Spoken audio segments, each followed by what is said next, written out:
भुगतान हम लोगों ने किसानों को किया। सामने की 2-3 चीनी मिलों में समस्या है और मैंने कह दिया है पाई पाई चुकता नहीं तो चीनी मिल का मालिक किसान को हम बना देंगे। एक एक पाई का चुकता होगा और इसलिए बहनों भाइयों विश्वास करनी है। 15 चीनी मिलों को हमने नोटिस जारी कर दी है और कह दिया है कि अगर गन्ना मूल्य का भुगतान समय पे नहीं हुआ, पिछला बकाया भी नहीं दिया, तो पाई पाई की वसूली हम लोग करना जानते हैं और किसान अन्नदाता किसान की कोऑपरेटिव बना करके हम चीनी मिल को सौंप देंगे। बहनों भाइयों, आए फिर से भाजपा और राष्ट्रीय लोक दल का एक तो बेहतर समन्वय है। जहां नल होगा वहां कमल तो खिलेगा ही खिलेगा, खिलेगा ना। और इसी के लिए मैं आया हूं आपसे कहने के लिए, ऐसा ना हो कि हमें मान लें कि अब तो हम लोग सब एकजुट हो गए हैं। इस कार्यक्रम में उपस्थित लोकप्रिय प्रत्याशी और आपके सांसद प्रदीप चौधरी जी, विधान परिषद सदस्य चौधरी वीरेंद्र सिंह जी, प्रदेश सरकार के पूर्व मंत्री श्री सुरेश राणा जी, कैराना के महान सपूत के रूप में जिन्होंने इस पूरे क्षेत्र को विकास की धारा के साथ जोड़ा था, ऐसे महापुरुष की सुपुत्री श्रीमती मृगांका सिंह जी, धर्मेंद्र भारद्वाज जी, प्रमोद सैनी जी, रामजी लाल कश्यप जी, परमेंद्र जागड़ा जी, हमारे लोकप्रिय विधायक श्री प्रसन्न चौधरी जी, अशरफ अली जी और भारी संख्या में उपस्थित भारतीय जनता पार्टी के हमारे सभी पदाधिकारी, राष्ट्रीय लोक दल के सभी पदाधिकारी और इस कार्यक्रम का कुशल संचालन कर रहे भारतीय जनता पार्टी के जिला के अध्यक्ष पूर्व विधायक तेजेंद्र निर्वाल जी, उपस्थित बहनों और भाइयों, आज वासंतीय नवरात्रि की अष्टमी तिथि है। जगत जननी मां भगवती की पावन उपासना की तिथि। इस अवसर पर आप सबको मैं हृदय से बधाई देते हुए आपका अभिनंदन करता हूं। बहनों और भाइयों, पिछले दिनों मुझे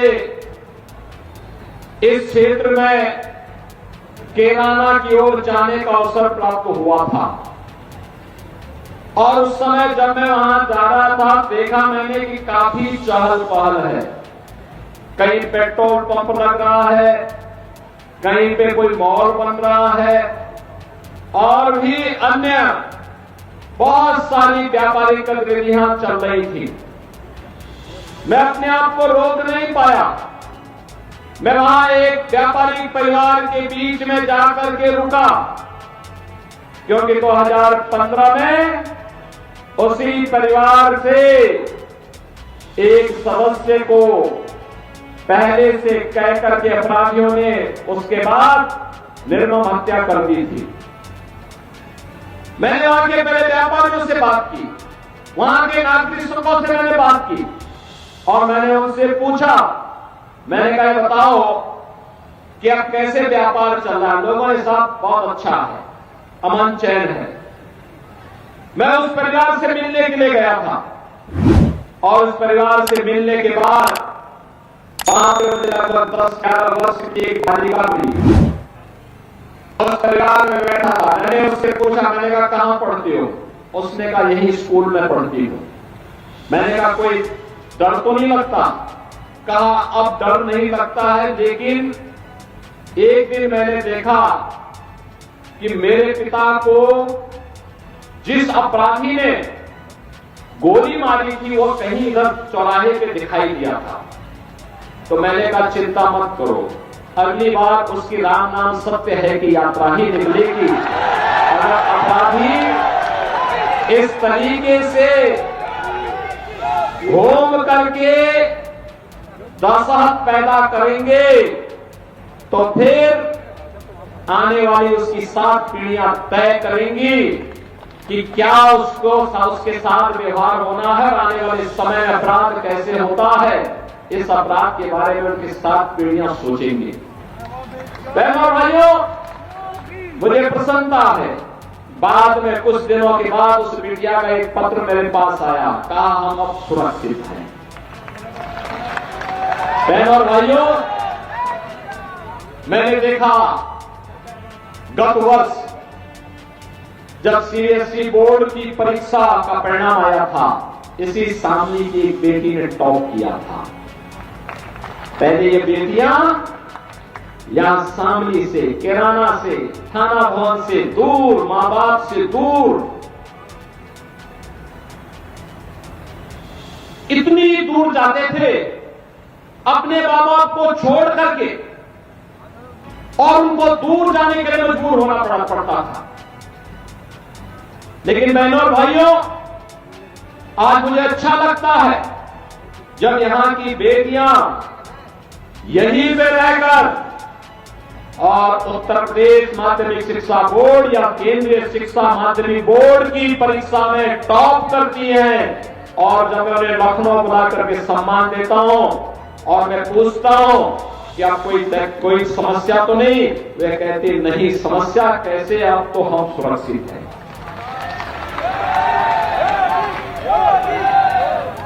बहनों और भाइयों, अभी मैं आ रहा था, मैं ऊपर से देख रहा था, यहां पर भी शामली के अंदर चहल पहल है, प्लॉटिंग कट रहे हैं, कहीं पर मॉल बन रहा है, कहीं पे व्यापारी कॉम्प्लेक्स बन रहे हैं, सड़कें चौड़ी हो रही हैं, विकास के साथ शामली, किराना, थाना भवन और पूरा शामली जनपद और पश्चिमी उत्तर प्रदेश जुड़ करके एक नया संदेश दे रहा है।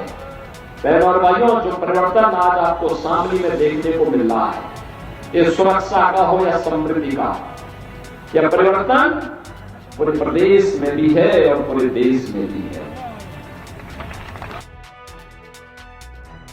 आपने कहा था कि गोल्ड मेडल लाओगे तो डिप्टी एसपी का पद सीधे सीधे दे देंगे, और हमने उनको नियुक्ति पत्र भी दे दिया है,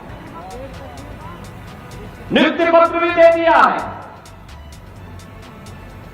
यहां का नौजवान अपनी मेहनत से तो, पढ़ाई से तो नौकरी प्राप्त करेगा ही, खेल के क्षेत्र में भी आगे बढ़ने का जो उसका सामर्थ्य है, उसके माध्यम से भी हम उसको आगे बढ़ाएंगे।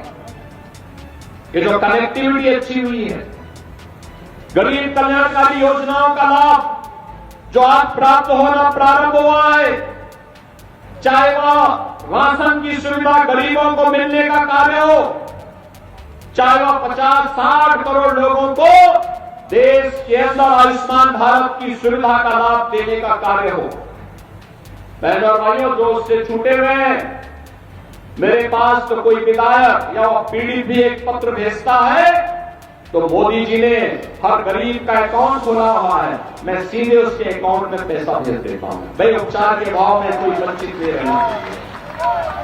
बहनों भाइयों, 12 करोड़ अन्नदाता किसानों को प्रधानमंत्री किसान सम्मान निधि का लाभ, 10 करोड़ गरीबों को आज रसोई गैस के फ्री में सिलेंडर, 12 करोड़ घरों में बहनों भाइयों शौचालय बनाने का कार्य, और 4 करोड़ गरीबों के सिर को ढकने के लिए प्रधानमंत्री आवास योजना का लाभ, 2.5 करोड़ घरों को फ्री में बिजली का लाभ, ये जो लाभ दिया गया है बहनों और भाइयों, यह कभी नहीं मिला, और पहली बार किसानों को सम्मान किस रूप में, प्रधानमंत्री किसान सम्मान निधि के कारण भी, और किसानों के मसीहा चौधरी चरण सिंह को भारत का सर्वोच्च नागरिक सम्मान भारत रत्न देकर के भी मोदी जी ने दिया।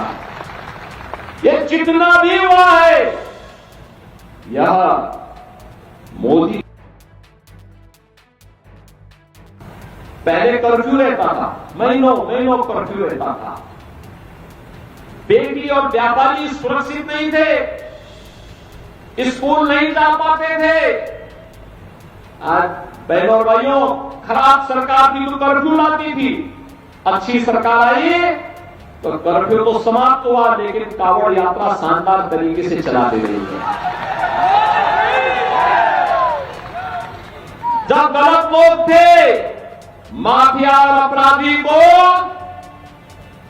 गले का हार बुला करके, दंगाइयों को लखनऊ बुला करके मुख्यमंत्री के आवास पर उनका सम्मान होता था, और सही सरकार आई, माफिया और अपराधी को जहां पहुंचाना था वहां पहुंचा दिया है। और बहनों और भाइयों, यह भी सुनिश्चित कर दिया कि अयोध्या में तो रामलला विराजमान होंगे। हमारे पश्चिमी उत्तर प्रदेश का अन्नदाता किसान राम राम बोलेगा, और अपराधी को राम नाम सत्य है भी बोलेगा। ये काम एक साथ चल रहे हैं। हम सुरक्षा भी दे रहे हैं, समृद्धि भी लाने का प्रयास कर रहे हैं। और मैं एक बार और कहने के लिए आया हूं, बहनों और भाइयों, हमारा अन्नदाता किसान अब तक 2.5 लाख करोड़ रुपए का गन्ना मूल्य का भुगतान हम लोगों ने किसानों को किया। शामली की 2-3 चीनी मिलों में समस्या है, और मैंने कह दिया है, पाई पाई चुकता नहीं तो चीनी मिल का मालिक किसान को हम बना देंगे। एक एक पाई का चुकता होगा। और इसलिए बहनों भाइयों, विश्वास करिए, विश्वास करिए। जब हम लोग आए थे 115 चीनी मिलें भी नहीं चल रही थी, और उसके बाद जब सुरेश राणा जी को मंत्री बनाया, इन्होंने नई चीनी मिलों को बनाने का काम किया। 120 चीनी मिलें आज के दिन में चल रही हैं। 120 में से 105 एक सप्ताह के अंदर गन्ना मूल्य का भुगतान करने में आ रही हैं। 15 चीनी मिलों को हमने नोटिस जारी कर दी है, और कह दिया है कि अगर गन्ना मूल्य का भुगतान समय पे नहीं हुआ, पिछला बकाया भी नहीं दिया, तो पाई पाई की वसूली हम लोग करना जानते हैं, और किसान अन्नदाता किसान की कोऑपरेटिव बना करके हम चीनी मिल को सौंप देंगे। बहनों भाइयों, आज इसीलिए मैं आपके पास कहने के लिए आया हूं, जब अच्छा रहता है तो हमें और भी सतर्क और सावधान होना चाहिए। इसलिए सावधान और सतर्क रहना है, क्योंकि विरोधी कहीं सेंध लगा करके फिर आपकी निश्चिंता का लाभ न ले ले, निश्चिंता का लाभ न ले ले। और बहनों भाइयों, मैं इसीलिए आपसे कहने के लिए आया हूं कि किराना में फिर से भाजपा और राष्ट्रीय लोक दल का एक तो बेहतर समन्वय, जहां नल होगा वहां कमल तो खिलेगा ही खिलेगा, खिलेगा ना।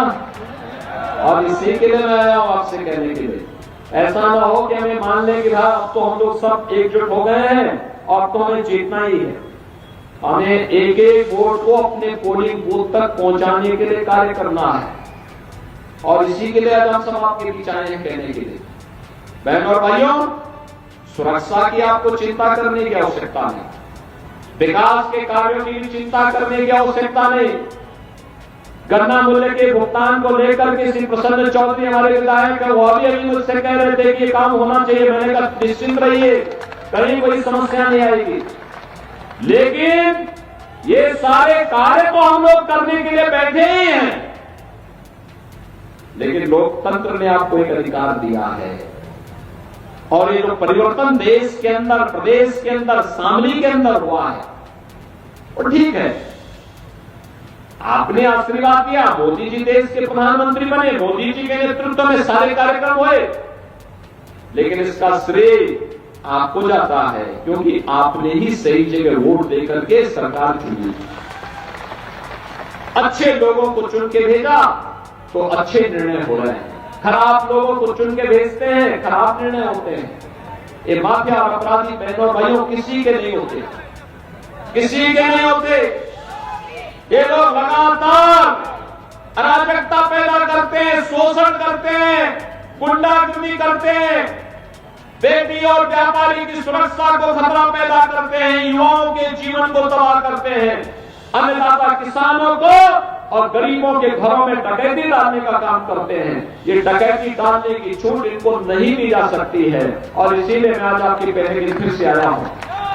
विकास के लिए जिम्मेदारी हमें दे दीजिए, हम लोग उस जिम्मेदारी, विकास के लिए जिम्मेदारी हमें दे दीजिए, हम लोग उस जिम्मेदारी का निर्वहन कर देंगे। सुरक्षा की जिम्मेदारी हमारी, लेकिन अच्छे जनप्रतिनिधि के लिए अपने लोकतांत्रिक अधिकारों को हमें समझना पड़ेगा और इसके लिए जाति से ऊपर, पार्टी से ऊपर, किसी भी अन्य भेदभाव से ऊपर उठ करके अगर योजनाओं का लाभ बिना भेदभाव के हर व्यक्ति को मिला है, हमने चेहरा नहीं देखा, 4 करोड़ लोगों को मकान मिल गए, किसी की जाति और किसी का चेहरा नहीं देखा, वह गरीब है, पात्र है, किसी भी जाति मत और मजहब का है, अगर वह पात्रता की श्रेणी में आता है हम उसको पूरा लाभ देते हैं। हर योजना का लाभ उसको मिला है। 80 करोड़ लोग आज फ्री में राशन की सुविधा प्राप्त कर रहे हैं, अगले 5 वर्ष तक प्राप्त करेंगे। 10 वर्ष में 4 करोड़ लोगों को मकान मिले और बहनों और भाइयों अगले 5 वर्ष के अंदर 3 करोड़ नए लोगों को मकान देने का आश्वासन मोदी जी ने दिया है। बहनों और भाइयों, अच्छी सरकार आएगी तो अच्छा निर्णय करेगी और नहीं तो एक कांग्रेस ने तो बाबा साहब भीमराव अंबेडकर का भी अपमान किया, चौधरी साहब का भी अपमान किया और समाजवादी पार्टी को तो कहना ही क्या है। वह तो माफिया और अपराधियों के मरने पर फतिया पढ़ने के लिए जाते हैं। इनको फतिया पढ़ा दीजिए। आपका एक वोट इसके लिए इनको सही जगह पहुंचा देगा और इसीलिए मैं आज आया हूं आपसे कहने के लिए बहनों और भाइयों कि कैराना के पलायन को, जिन लोगों ने कैराना वासियों को पलायन करने के लिए मजबूर किया था, हम लोगों ने उनको इस धरती से पलायन कर दिया। अब यहां कोई पलायन नहीं करा सकता, यहां पर कोई पलायन कराने का दुस्साहस नहीं कर सकता। यहां की पहचान को किसी को खिलवाड़ करने की छूट नहीं दे सकते और बहनों और भाइयों इसीलिए मैं शांति का आह्वान करने के लिए आया हूं। हमें मोदी जी को देखना है, देश को देखना है, देश के अंदर जो वातावरण बन रहा है। मैं पूछना चाहता हूं बहनों और भाइयों, क्या अयोध्या में राम मंदिर का निर्माण कांग्रेस, सपा, बसपा के लोग कर पाते? क्या उम्मीद करते हैं? कल रामनवमी भी है, यहां पे हमारे जो पूर्वज हैं तब से किसी भी जाति मत और मजहब का व्यक्ति है आपसी संबोधन में क्या बोलते थे? राम राम भैया, राम राम जी, यही तो बोलते हैं ना, यही तो बोलते हैं। अब मुझे बताओ, राम के साथ हमारा संबंध किस रूप में? इस रूप में है, हमारा संबोधन ही राम राम हो गया। और बहनों और भाइयों, कल भगवान राम का जन्मदिन, 500 वर्षों तक उनकी जन्मभूमि पर, 500 वर्षों तक उनकी जन्मभूमि पर भगवान राम का जन्मोत्सव मनाने से वंचित रखा गया हम लोगों को। दर्जनों पीढ़ियां चली गई। हमारी पीढ़ी कितनी सौभाग्यशाली है। आज प्रभु के, जिस प्रभु के लिए कांग्रेस ने, समाजवादी पार्टी ने, बहुजन समाजवादी पार्टी ने, जिस प्रभु के लिए हम लोगों को कहा कि प्रमाण दीजिए, अरे हमारा संबोधन ही प्रमाण है, हम राम राम कह रहे हैं, ये हमारा प्रमाण है। लेकिन हमसे कहा गया अयोध्या में ही राम पैदा हुए, आप इसका प्रमाण दीजिए। बहनों और भाइयों, आज प्रमाण माननीय उच्चतम न्यायालय ने दे दिया और अब तो पर वो राम लला का भव्य मंदिर भी बन गया। 500 वर्षों के बाद ये शुभ अवसर आया है, तो हमारी पीढ़ी तो सौभाग्यशाली है कि अयोध्या में हमने अपनी आंखों से राम लला को विराजमान होते हुए देखा है। और हमारे पूर्वजों का संबोधन था राम राम का, और राम राम का संबोधन भी सार्थक हुआ है। हुआ है ना? हुआ है ना? राम राम का संबोधन सार्थक हुआ है ना? और इसीलिए कह रहे हैं, एक कांग्रेस के लोग तब कहते थे राम हुए ही नहीं, और अब क्या कहते हैं? कहते हैं राम तो सबके हैं। यही है इन लोगों का दोहरापन, ये दोहरा चरित्र है कांग्रेस, सपा और बसपा का। इसलिए दोहरे चरित्र में जीने वाले लोगों पर विश्वास मत करिए। यहां तो जो बोला वो होगा। एक बार जो वाणी से निकल गई, रघुकुल रीति सदा चली आई, प्राण जाई पर वचन न जाई। हमने कहा था ना कि केराना के प्लान को प्लान रुका है ना। हमने कहा था सुरक्षा का बेहतर वातावरण देंगे, बेहतर वातावरण दिया ना। हमने कहा कर्फ्यू दोबारा नहीं लगने देंगे, कांवड़ यात्रा धूमधाम से निकालेंगे। हो गया ना काम। तो बहनों और भाइयों, जो कार्य आपके अनुरूप कर सके तो हमें उस भाव के साथ आगे बढ़कर के काम करना है। और इसलिए बहनों और भाइयों, मैं आज आप सबके बीच में आया हूं आपसे कहने के लिए, भारतीय जनता पार्टी और राष्ट्रीय लोकदल ने केराना लोकसभा सीट पर श्री प्रदीप चौधरी को प्रत्याशी कर दिया है।